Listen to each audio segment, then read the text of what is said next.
Had over 40 years at WNB, and we've done 8 trips to Rwanda, fishing trips, and one with Hart and Jenny to the Philippines, which initially started that whole tour. And Paul also worked at international teams when he retired. The first time. He doesn't know how to retire because he's been involved with the church, been involved with IT, and anyway. We have chosen to, Are you good? Yep, yeah, I got you. okay, we've chosen to speak about Lydia. Oh, awesome. Lydia's our granddaughter, as you well know. And her journey has been significant. And we thought that many of you would like to hear a little bit about our journey during that time. So you're first. Good morning. While our granddaughter Lydia is a key to this story in some respects, we are sharing with you this morning what we're sharing. We hope you will see a number of what we choose to call God sightings along the way. In May 2012, Lydia, and that's James and Michelle's daughter, was on her way home in a school bus. She was 13 years old and in grade 7.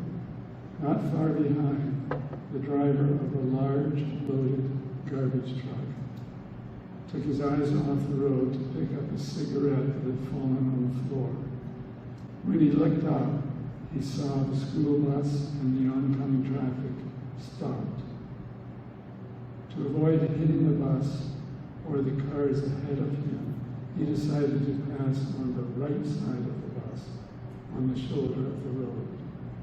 And the right side of the bus is the side that passengers step down. Just as Lydia stepped off the bus, the garbage truck hit her and she landed about 25 feet up on the road. She suffered a catastrophic brain injury. Fortunately, an emergency measures vehicle was very close by, and she was rushed to Grand River Hospital and then airlifted to Sick Kids in Toronto. Our daughter Michelle was allowed to ride with her in the helicopter, which suggested that Lydia may not survive. She was at Sick Kids for 3 months. Most of that time in what we believe was a God-induced coma. Miraculously, only her collarbone was broken in the accident.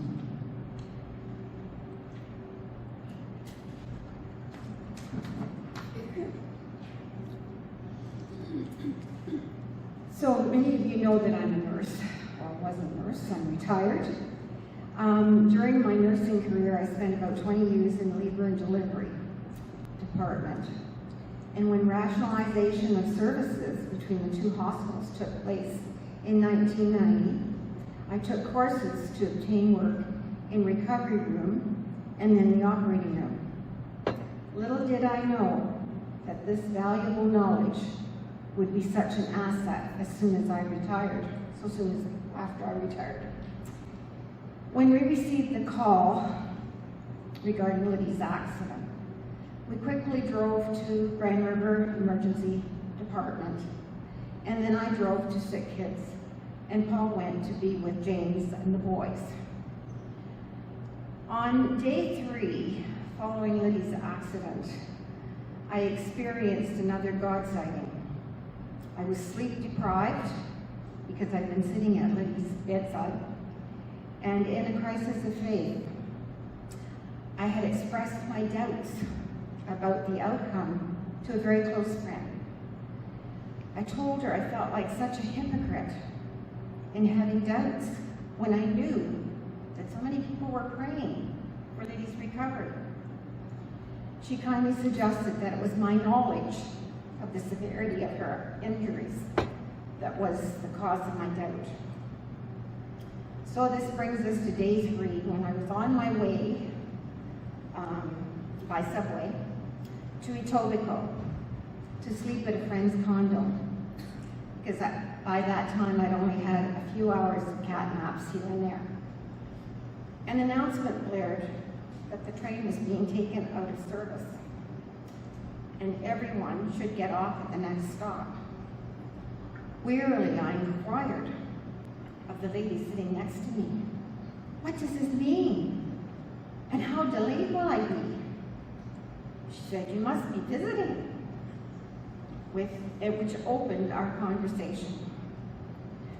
We exited together, stood on the platform, and then stepped back onto the other train and sat together. This dear African woman prayed for me in Swahili and assured me that my granddaughter would be fine. Our many mission trips to Rwanda, Africa, enabled me to totally trust this lady's message to me. I felt she was God sent because I had been praying for confirmation that Lydia would be fine. I should clarify too that I'm saying Lydia or Liddy. She has decided that she doesn't want to be a Lydia anymore. She wants to be a Liddy. So that's the confusion. Yeah. Lydia's not confused to her God, so don't worry. Over the summer, Lydia's parents, James and Michelle, and Marlene and I took turns being at the hospital with Lydia for a few days at a time. While Marlene and I were at home, we tried to spend some quality time with Sam and Ben. Hurley's Farm Market was opening in June. The accident was in May, opening in June. And James and Michelle needed to be there. James is the general manager of the whole operation, and Michelle is responsible for all the hiring and training of the staff. When they were at home, we were at the hospital with Lydia. After a few days, Michelle was able to book a room at the Ronald McDonald House. And that was an amazing gift as we spent time in Toronto. The love and prayers of many people in many communities was incredible. The school community created these t-shirts. Shortly thereafter, green-colored ribbons were seen tied to trees, posts, door handles, almost everywhere in St. Agatha, Baden, and New Hamburg. A couple of weeks later, we were very surprised to see similar green ribbons all over America, and we did not put them there. People were praying, lots of people. Michelle created a blog to provide almost daily updates on how Lydia was doing. That blog quickly went viral. The support of these posts was almost overwhelming to us. James and Michelle, Marlene and I probably knew less than 10% of the responses. For example, a kindergarten class in the Yukon sent a package of Get Well cards for Lydia. There were messages of prayers and support from literally around the world. I'm sure that many of you have probably seen that post. Anyway, Sick Kids is a wonderful hospital. It's also a teaching hospital. Lots of doctors wanted to do tests on Liddy to learn more about the catastrophic brain injury. While I may have appreciated the desire to learn, I sent some away, insisting that only interventions that would assist Liddy would help in her healing. You do have to be an advocate for those you love. Thus, my crusade to advocate and protect Liddy began in earnest. My time as charge nurse in the operating room provided the experience and fortitude to push back on some unnecessary interventions. Several friends told me that I had the knowledge and experience for such a time as this. God does prepare us for next steps. When the time of Liddy's discharge from Sick Kids was approaching, and they still thought she was in a coma, which was surprising to me because that was not my learned definition of being in a coma when you had your eyes wide open. But they said, yes, she's still in a coma.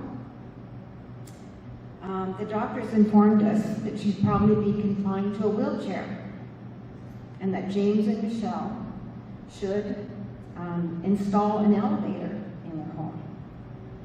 I said, probably that's not something that I would do. Absolutely not. You're not going to need it. She will do better than you think.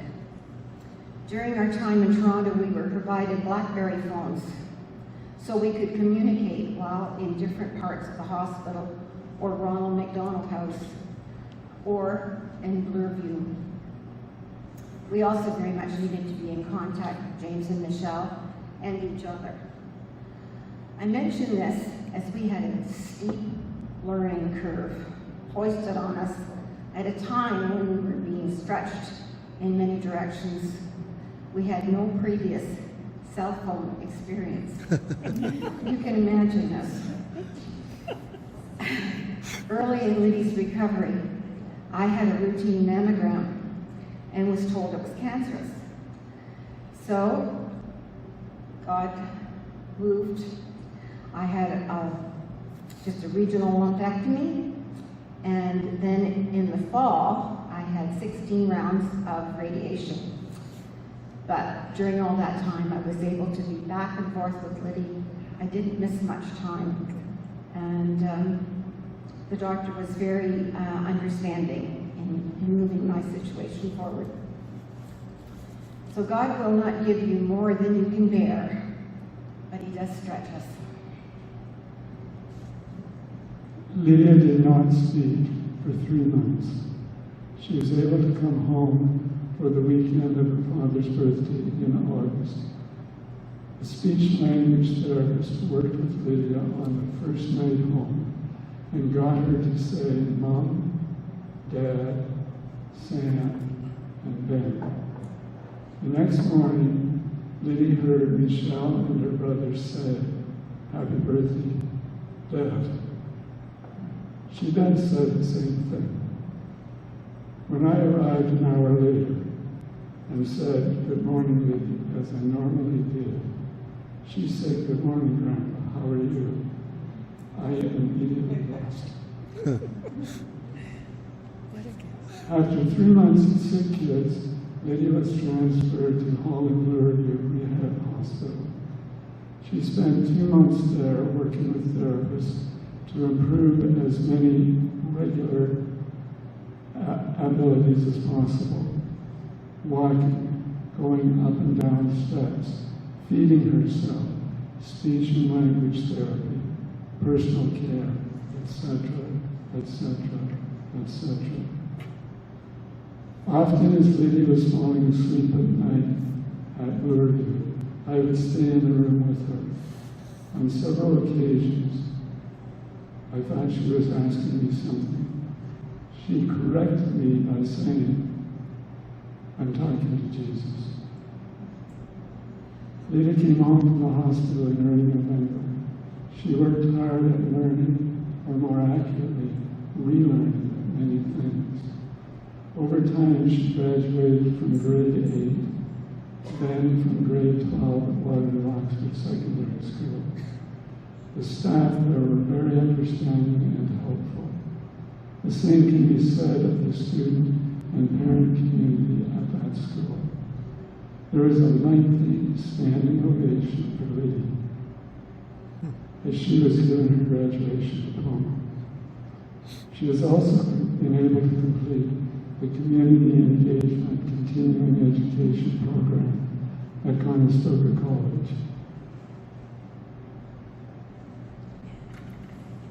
Just before we read this next little part, that Lydia wrote a poem in January of 2018. I just wanted to bring you up to date on Lydia's status. Many of you know her. She's very friendly. She volunteers at Highgate and interacts with the seniors, and she loves to help out with the children. She's also recently had new interventions from two different doctors, and we're very hopeful that the one doctor in particular that's looking into her hormone situation, which has been affected because of the catastrophic brain injury, that's very promising because she's going over all of her medications, and we're hopeful that this is going to make quite a difference in Liddy, because she still has her ups and downs.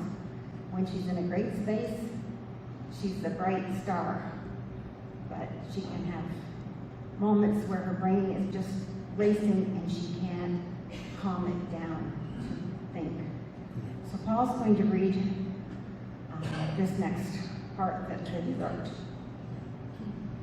This is a poem that Lydia wrote with the speech language therapist who covered the English curriculum for her high school graduation. The title is Before. Fingers flying furiously over the keys, keeping time, tapping tempo, melody marching, music filling the air, sounds soaring. Sudden stop, the unexpected. Air ambulance, beep, beep, beep. Intensive care unit, beep, beep, beep. Coma, beep, beep, beep. My new music, hospital machines keeping me alive. Recovery is slow. Home with family. Therapy demanding much of me. Working hard to walk, talk, and eat on my own. Finally returning to the piano, sitting on the bench. Therapist holding up my hand, curled like an eagle's claw, opening my fingers and spreading them on the keys, gently pushing down my first sound, music returns.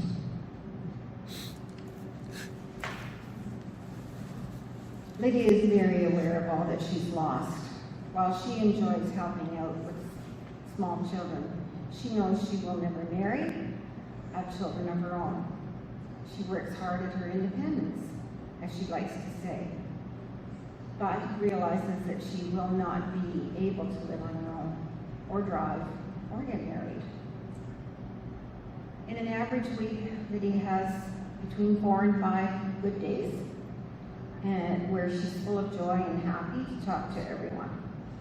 She loves listening to music, mostly worship songs, and taking pictures of nature with her phone camera. She also experiences a day or two of anxiety or frustration because, as she sometimes explains, my brain's going too fast. The personal support workers, doctors, and therapists that have interacted with Liddy are greatly appreciated by her parents and her grandparents. In closing, thank you for this opportunity to share some of the God sightings we have experienced in the last 14 years as we have journeyed with Liddy. She's a bright light, and her journey has encouraged many people. And we all have struggles, but with faith, the impossible is possible. Thank you.